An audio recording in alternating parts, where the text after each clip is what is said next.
Madame, Monsieur, bonsoir et bienvenue dans l'invité de la rédaction de Médien TV. C'est l'une des associations leaders dans le domaine de l'insertion et de l'inclusion socio-économique des jeunes par le sport, en l'occurrence le basketball au Maroc. Elle s'appelle Tibu et ses membres et militants œuvrent depuis une dizaine d'années pour créer de véritables chemins de réussite personnelle et professionnelle à travers le sport, mais pas seulement. Au-delà du sport, l'objectif de Tibu, pour reprendre une jolie expression de son président et fondateur Amin Zariat, est de former des champions de la vie, des battants, des champions de tous les jours, des jeunes qui pourront à la fois devenir de véritables citoyens marocains modèles et pourquoi pas des champions, mais surtout de pouvoir à leur tour aider leur famille, leur communauté, leur pays. Une initiative qui dépasse les frontières marocaines et qui inclut toute la jeunesse africaine. Il y a une dizaine de jours, le 28 octobre dernier, Tibu a célébré à travers un de ses programmes intitulé SAME l'insertion dans le marché du travail par le sport de 27 jeunes, des Marocains, des Ivoiriens, des Maliens et des Sénégalais. Et pour en parler et parler des projets futurs de cette ONG, nous avons le plaisir de recevoir aujourd'hui sur le plateau de Médien TV Amin Zariat, président fondateur de Tibu.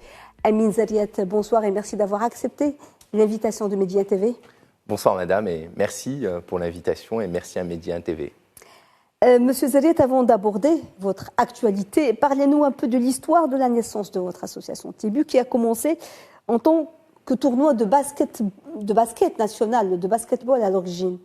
Justement, Tibu a démarré avec une aventure d'étudiants qui sont tous passionnés par le basketball et en 2010 ils se sont dit tiens, organisons un événement international. C'était le tournoi T, International I Basketball B Universitaire U.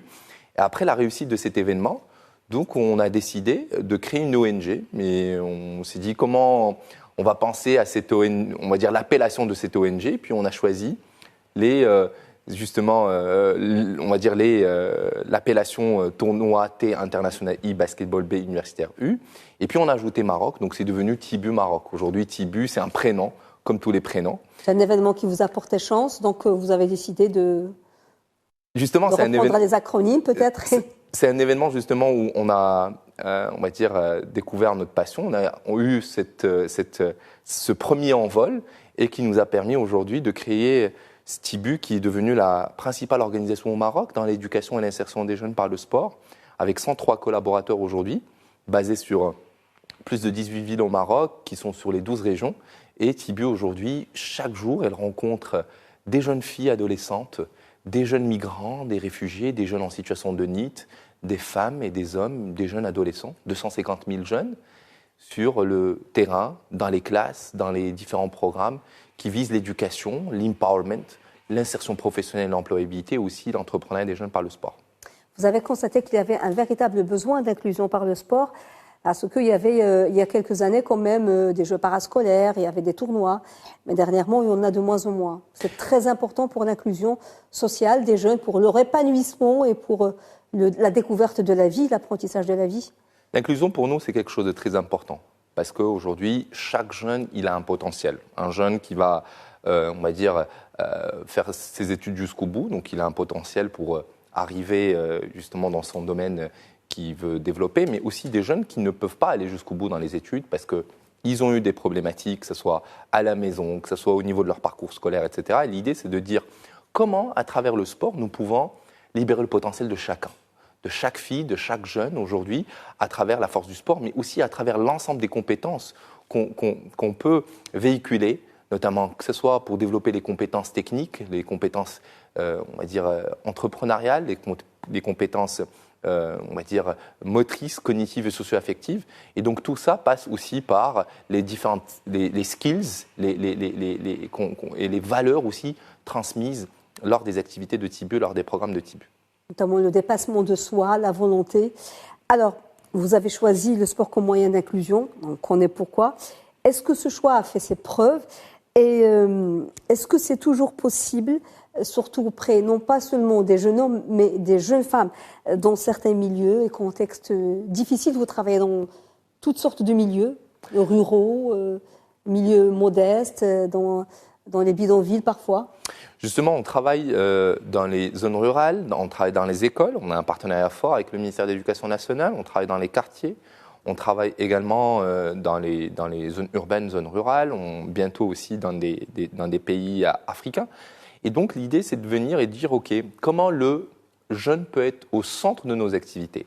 Et on travaille avec toutes les parties prenantes, tous les acteurs d'écosystème, commençant par les familles, par les gardiens, on va dire les agents de changement positif par le sport, notamment les éducateurs, les ONG locales, les autorités locales également. Et donc, on se dit comment chacun de nous va apporter une valeur ajoutée pour que le jeune arrive toujours à vivre une expérience positive.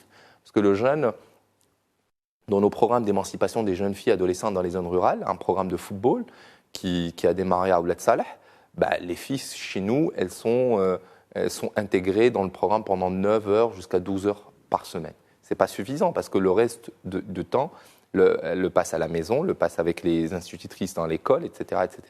Donc l'idée, c'est de venir et impliquer l'ensemble des parties prenantes pour qu'on arrive à avoir des interventions qui ne sont pas du tout endommageables et qui permettent à chacun, justement, et à chacune de s'exprimer et de libérer son potentiel à 100% pour accompagner le maximum de jeunes filles et garçons dans les voies de la réussite personnelle et professionnelle.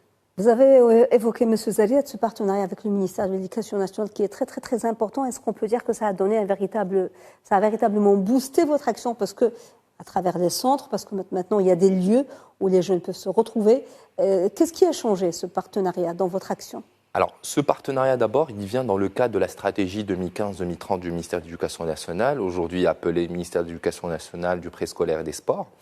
Et il vise justement d'offrir un espace pour les jeunes où ils vont développer énormément de compétences. En pratiquant le sport d'une manière régulière. 2, de s'initier au STEM, tout ce qui est sciences, technologies, ingénierie, maths, au leadership, aux langues, mais aussi de lutter contre l'abandon scolaire. Et donc aujourd'hui, Tibu, grâce à son partenariat avec le ministère, elle a lancé 25 centres dans 18 villes dans le Royaume, plus que 8000 bénéficiaires aujourd'hui. 88% de nos jeunes sont passés de 4,5 de moyenne jusqu'à 7, 8, 9 de moyenne, avec 0 abandon scolaire. Et ce travail, il a été justement réalisé par les agents de changement positif de l'organisation Tibu, mais également avec les différents directeurs d'écoles primaires et les instituteurs d'écoles, ainsi que l'ensemble des partenaires, parce que c'est un travail, c'est un travail main dans la main. C'est-à-dire, on va main dans la main. Si un jeune aujourd'hui a une difficulté, donc on travaille main dans la main pour qu'il arrive justement à rester dans le banc de l'école. Et donc, je vous dis que ce n'est pas suffisant. Même si aujourd'hui on a 25 centres, il y a 7778 écoles aujourd'hui dans le territoire national, 4 millions d'élèves. Et notre ambition 2030, c'est d'inscrire les 4 millions d'élèves à l'éducation par le sport. C'est-à-dire que les 4 millions d'élèves dans l'ensemble du territoire national aient cette opportunité d'avoir la pratique sportive d'une manière régulière parce qu'on développe énormément de compétences, que ce soit le teamwork, la pensée critique, le leadership, etc., qui sont nécessaires pour une employabilité future, mais également d'autres activités qui permettent aux jeunes de s'épanouir et libérer pleinement son potentiel. Quel est le nombre approximatif, je sais qu'on ne va pas être dans un nombre exact, des bénéficiaires de votre action à travers vos différents centres? Alors, actuellement. Les centres, aujourd'hui, il y a 8000 jeunes qui participent à nos centres d'une manière régulière, chaque mercredi, samedi, dimanche, avec l'aide de nos directeurs régionaux qui gèrent justement ces centres dans 18 villes au Maroc, basés sur les 12 régions de notre pays. Et tout ça, on le fait également en coordination avec les directions provinciales, les académies régionales qui relèvent du ministère de l'Éducation nationale. Alors, il y a quelques jours, comme je l'ai dit dans mon introduction, vous avez organisé une cérémonie de remise de certificat SAME aux 27 jeunes bénéficiaires de la première promotion de ce programme qui s'appelle SAME. Vous allez nous expliquer pourquoi il s'appelle SAME. Pourquoi avez-vous décidé de vous ouvrir aux diasporas subsahariennes vivant au Maroc ? Alors, déjà, la vision Tibu, on a fixé une vision depuis 2 ans, celle de devenir la locomotive du sport pour le développement en Afrique. Et donc, pour nous, c'est naturel d'aller vers la diaspora subsaharienne déjà existante au Maroc. Et grâce à ce programme SAME qui est cofinancé par l'Union européenne, qui s'inscrit dans le cadre de la coopération Sud-Sud et qui est aussi appuyé par le sport pour le développement, on a permis à à 27 jeunes aujourd'hui issus de la diaspora subsaharienne, notamment sénégalaise, ivoirienne et malienne, de s'inscrire à un concept où il y a le mariage sport, école, entreprise. C'est-à-dire d'abord c'est des sportifs, des jeunes sportifs qui jouent au football, au basket, etc. et qui n'ont pas réussi dans le sport en étant un champion olympique ou champion tout simplement, et qui veulent justement s'insérer dans le marché du travail à travers le sport. Et donc ces jeunes suivaient des modules sur le coaching du sport, les métiers du sport, les langues, l'apprentissage des langues, les outils de Microsoft, également des modules sur l'entrepreneuriat du sport, l'événementiel sportif, ainsi qu'une approche escadée, sport pour le développement. Et en parallèle, ils suivaient des expériences professionnelles et des stages dans des entreprises sportives, salles de fitness, académies, associations sportives, magasins de sport. Et au bout d'une année, ils ont été tous diplômés et 70% aujourd'hui de ces jeunes travaillent dans des académies de sport, dans des salles de fitness, dans des structures et entreprises sportives comme coach, comme conseiller commercial, comme auto-entrepreneur. Et nous, justement, nous accompagnons également des jeunes qui sont sortis avec des idées de projets ou des idées de start-up dans le sport. Par exemple, je pense au jeune Regan qui, aujourd'hui, va lancer un programme qui allie la danse et le fitness, le fit dance. Est-ce que c'était difficile, justement, d'insérer ces 27 jeunes dans le monde du travail et de convaincre les entreprises ou les organismes qui les ont accueillis de les recruter? Je sais que le contexte est difficile. Là, c'est la première promotion. Est-ce qu'il y en aura d'autres? Enfin, je l'espère. Et est-ce que vous espérez augmenter le nombre des bénéficiaires, d'insérer plus de jeunes dans le monde du travail?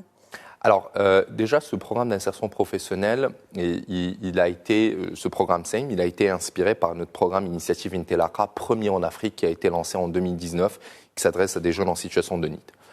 Est-ce que c'était difficile de les insérer? Je ne vais pas dire que c'était difficile. En fait, le gros challenge, en fait, c'est de travailler en équipe. Ça veut dire qu'aujourd'hui, il y a Tibu qui forme avec ses partenaires et ses prestataires. Mais également, il y a aujourd'hui devant nous un marché où il y a des entreprises, où l'entreprise, justement, doit avoir les meilleurs profils pour qu'elle puisse se développer. Et donc, nous venons vers ces entreprises de l'industrie du sport, où justement, on a créé une alliance, carrément. Et cette alliance se compose de ces entreprises qui disent aux jeunes, venez, dans le cas du partenariat avec Tibu, vous avez une opportunité de stage et carrément, vous pouvez avoir une opportunité d'emploi si vous montrez que vous êtes capable justement de mener à bien cette fonction. Maintenant, est-ce qu'il y aura une prochaine promotion? Oui.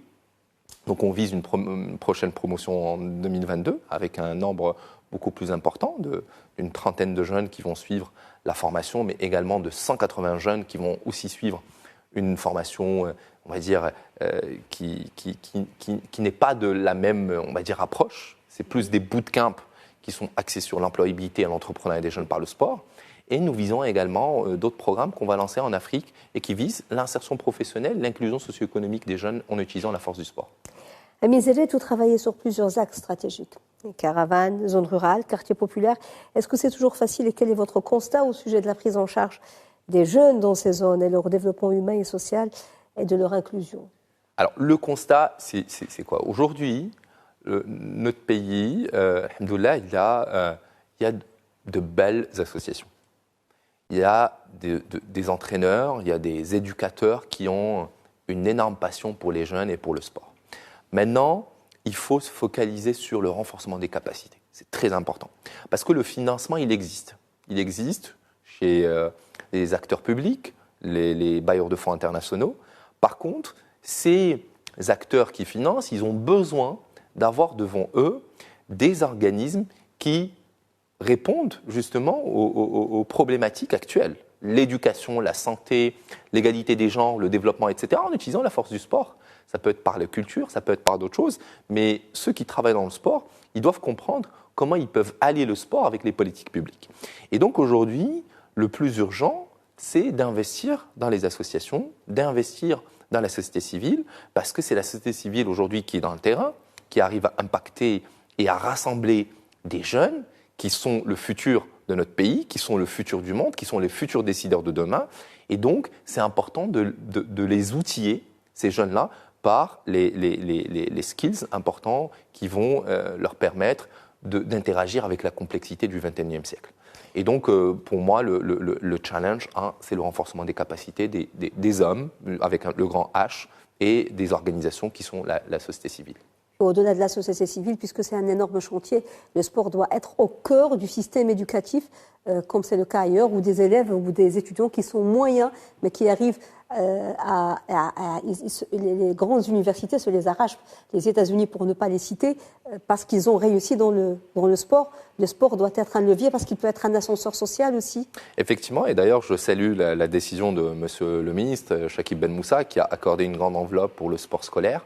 Et je pense qu'aujourd'hui, c'est important de dénicher l'ensemble des associations dans le territoire national qui peuvent déployer cette vision du ministère qui allie le sport et l'éducation. Vous travaillez à Misère sociale avec les plus fragiles, les populations les plus fragilisées, les jeunes à mobilité réduite, notamment à travers le handi-basket. Qu'est-ce qui manque aujourd'hui pour une meilleure intégration de cette frange de la population qui vit encore plus difficilement l'isolement, l'oisivité, le manque de confiance et, vous l'aviez dit, l'estime de soi dont ils ont besoin? Oui, on a un programme qu'on a lancé depuis 2015 avec le parrainage de l'ambassade des États-Unis au Maroc et Trooper Johnson, qui est l'icône mondiale de basketball sur fauteuil roulant. On a suivi une quarantaine de jeunes aujourd'hui qui grandissent, qui ont développé une estime de soi importante, positive, pour qu'ils puissent justement interagir avec leur communauté. Mais ce n'est pas suffisant parce que aujourd'hui, il manque énormément, on va dire, de choses pour l'accès justement à des services pour les jeunes à mobilité réduite. Et on a compris rapidement qu'on ne peut pas justement créer des champions. Aujourd'hui, la Fédération handisport au Maroc, elle fait un énorme travail pour mener à bien les équipes et les équipes nationales pour aller vers des championnats ou pour avoir des titres. On a vu les résultats des Jeux paralympiques. Effectivement. Mais le but, en fait, des jeunes qu'on insère dans nos programmes, c'est qu'on puisse les outiller par les compétences qui vont leur servir demain quand ils vont grandir, quand ils vont avoir 20 ans, 22 ans, 25 ans, qui voudront travailler. Demain, ils doivent être compétitifs. Et donc, on a adapté le programme dans ce sens et on a également impliqué les mamans, parce que la plupart de ces enfants viennent accompagnés de leur maman. Et la maman, elle a une charge mentale, justement, d'avoir un enfant à charge qui a mobilité réduite. Et donc, on travaille avec elle, avec les mamans, sur comment elle peut, d'abord, potentialiser elle-même et aussi son enfant. Et tout ça à travers une approche développée par des psychothérapeutes et par des scientifiques qui nous aident aujourd'hui de bien mener ce programme. Et le but aussi, c'est de le dupliquer un peu partout au Maroc, comme ce qu'on a fait avec les autres programmes. Il n'y a pas que le sport, en l'occurrence le basket, il y a aussi d'autres moyens incontournables d'inclusion, notamment l'apprentissage des langues, indispensable aujourd'hui. Vous avez des centres où les jeunes peuvent apprendre aujourd'hui les langues, mais comment vous arrivez à concrétiser toutes ces ambitions? Ce sont de grandes ambitions, et avec quels moyens? Comment vous arrivez à financer vos actions? Alors aujourd'hui, on a une raison d'être, c'est-à-dire qu'on a, comme on appelle en arabe, harfa. Ça veut dire qu'aujourd'hui, on sait comment créer des écoles, comment on éduque des enfants à travers l'éducation par le sport, comment entraîner, comment former, etc. Donc ça, c'est de l'expertise. Et donc aujourd'hui, cette expertise se vend et il est proposé à des écoles privées, par exemple. Aujourd'hui, énormément de missions américaines, françaises, espagnoles s'associent à Tibu pour développer des programmes dans ce sens. Et donc, ces programmes génèrent des revenus. Et donc, ça, c'est un premier élément qui rentre dans le cadre de notre modèle économique. Et puis, nous avons, dans le cadre de notre écosystème, énormément de partenaires, des représentations diplomatiques. Notamment, on travaille avec les Américains depuis 2012, la mission américaine au Maroc. Nous travaillons également avec d'autres représentations diplomatiques, comme l'ambassade des Pays-Bas, l'ambassade de la Hongrie, l'ambassade de l'Australie, et aussi d'autres représentations diplomatiques. Nous travaillons avec les agences des Nations Unies, notamment le HCR et le Fonds des Nations Unies pour la population. Nous travaillons aussi avec le secteur privé, donc, qui apporte un soutien, que ce soit financier, mais aussi technique, à nos programmes. Nous travaillons aussi avec les ministères, le ministère de l'Intérieur, où nous sommes association tête de réseau nationale sur la thématique inclusion socio-économique des jeunes par le sport, où nous avons un partenariat pour lancer des écoles d'inclusion socio-économique par le sport sur plusieurs régions du Royaume, et avec le ministère de l'Éducation nationale sur le cadre, sur l'aspect école de la deuxième chance. Donc nous avons la première école de la deuxième chance au Maroc orientée métier du sport, nouvelle génération, et aussi avec d'autres acteurs, chercheurs, ONG, incubateurs, sur l'ensemble de nos programmes. Et tout ça permet la durabilité, que ce soit institutionnelle, que ce soit financière et que ce soit transformationnel, pour qu'on arrive à, quand on touche le jeune à l'âge de 5 ans, on va lui garantir qu'il va rester avec nous jusqu'à l'âge de 18 ans ou jusqu'à l'âge de 20 ans. Donc vous arrivez plus ou moins à vous en sortir, à joindre les deux bouts, à couvrir les frais de vos actions, plus ou moins. Oui, aujourd'hui, on le fait. Maintenant, il faut qu'on continue à innover. Oui. Il faut qu'on continue aussi à prouver comment le sport peut aider les jeunes à être des champions de vie, comme vous l'avez cité dans votre introduction. Il y a quelque chose qui m'a interpellée dans vos actions, parce que vous entreprenez des actions en faveur de ceux que vous appelez les ni. De qui s'agit-il? Les jeunes en situation de NEET sont ceux qui ne sont pas à l'école, qui ne sont pas en formation, qui ne sont pas en stage. Ni école, ni formation, ni stage. Voilà. Et selon la Banque mondiale, ils sont 3 millions au Maroc. Aujourd'hui, ces jeunes n'ont pas été, on va dire, séduits par le système scolaire. Oui. La plupart d'entre eux, ils sont passionnés par la culture, le hip-hop, le sport, etc. Et nous, on s'intéresse aux jeunes qui sont passionnés par le sport. Et ces jeunes, comme je l'ai mentionné, nous avons lancé avec eux un premier programme en 2019, le premier programme en Afrique, qui s'adresse aux jeunes en situation de NEET, qui permet aux jeunes de développer des compétences techniques, comportementales et entrepreneuriales, avoir accès à des stages et à des expériences professionnelles, et aussi un accompagnement, soit pour aller vers le marché du travail, soit pour créer des start-up qui sont à la fois innovantes, inclusives et génératrices de revenus, et qui allient le sport santé, sport éducation, sport environnement et sport nouvelles technologies. Amis Eliette, on va à présent parler de l'avenir proche, parce que l'ONG Tibu va lancer dans quelques jours à Casablanca un nouvel événement, le Global Sports Entrepreneurship Week, avec le soutien de plusieurs représentations diplomatiques au Maroc. En quoi consiste cet événement exactement? Alors, le Global Sports Entrepreneurship Week, il s'inscrit dans le cadre de la Semaine mondiale de l'entrepreneuriat, célébrée par les Nations Unies. On célèbre l'entreprise, on célèbre le jeune entrepreneur, mais nous, on le fait pour célébrer l'entrepreneuriat social sportif, parce qu'aujourd'hui, c'est un domaine qui n'est pas assez développé dans notre pays, mais aussi en Afrique. Et on va rassembler une centaine de jeunes subsahariens, marocains, jordaniens, algériens, tunisiens, avec des experts français, danois et américains. Et ils vont participer à des activités comme des hackathons sur l'innovation sociale et l'entrepreneuriat des jeunes par le sport. Ils vont participer aussi à des hackathons sur le surf et l'innovation sociale. Ils vont également participer à des plénières. Ils vont participer. C'est l'affiche. Oui, justement.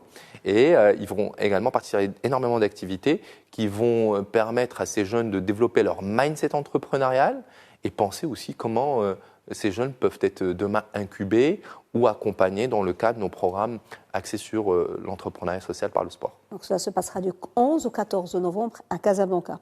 À Casablanca et à Agadir. À Agadir aussi? Oui, à Agadir aussi. Dernière chose, Amine Zeriat, tout ce que vous faites est très intéressant pour les jeunes, pour leur inclusion. Mais comment les jeunes intéressés par vos activités qui ne vous connaissent pas, comment peuvent-ils entrer en contact avec vous? Parfois, souvent ce n'est pas l'envie ou le talent qui manque, mais ils ne savent pas à qui s'adresser. Oui, c'est une question importante et je remercie déjà l'ensemble des jeunes et l'ensemble des familles, l'ensemble des acteurs qui nous suivent sur les réseaux sociaux, sur notre page officielle Tibu Maroc, TIBU Maroc, notamment sur Instagram, Twitter et LinkedIn. Comment nous contacter donc, en utilisant les réseaux sociaux, en nous appelant aussi. Donc, on a les numéros de nos différents standards et fixes sur notre site web, www.tibu.ma. Et aussi venir à nos événements, c'est important parce que la plupart de nos événements sont ouverts pour le grand public. Et par la même occasion, nous avons une course le 14 novembre. La course, elle s'appelle Run for Need, courir pour l'emploi des jeunes. C'est une course qui est organisée sous forme de plaidoyer, qui va rassembler l'ensemble des acteurs d'écosystème, mais aussi des jeunes. Ça fait longtemps qu'on n'a pas fait une course depuis la pandémie. Et donc, l'idée, c'est de venir courir. Et c'est une course ouverte aussi pour le grand public. Il suffit d'aller sur nos réseaux sociaux. Merci beaucoup, Amine Zariet, d'avoir été avec nous. Je rappelle que vous êtes président fondateur de l'association Tibu. Merci. Merci, Média TV. Madame, Monsieur, merci beaucoup de nous avoir suivis. Très belle suite des programmes sur Média TV.